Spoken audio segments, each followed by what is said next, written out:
خبره شروع کړې وه سن 2 هجري ته. 2 هجري کې متفرق واقعات چې کوم شوي دي، نو یو دا ده چې په سن 2 هجري کې رمضان المبارک فرض شوی دی.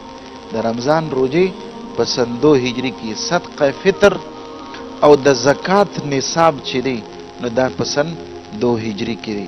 او ډومبنې اخترم د دې بدر د فتح نه وروسته مسلمان، ځکه چې سن 2 هجري کې رمضان فرض شو، نو چې رمضان فرض شو ځکه دا چې کوم دی جنگ کړی دی دا په 17 رمضان المبارک دی که نه، نو دې کې رمضان فرض شوی دی.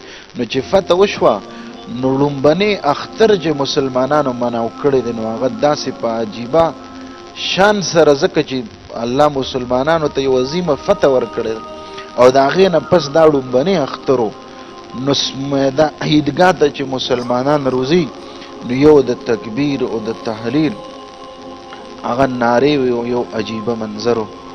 نو الله دې موږ او تاسو ته د سیرت مطابق ژوند تېرولو توفیق راکړي.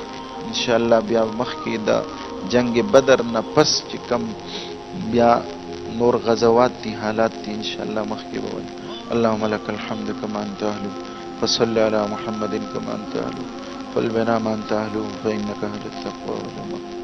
ربنا ظلمنا انفسنا وان لم تغفر لنا وترحمنا لنكونن من الخاسرين برحمتك.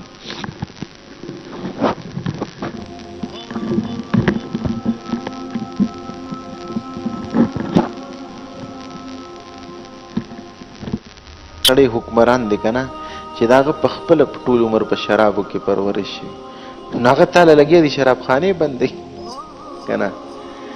د چا چې ټول عمر په بېحیایۍ او بې پردګۍ کې بچپن تیر شوي او ژوند یې تیر شوي، یو کس نه یادوم اکثریت داسې دي.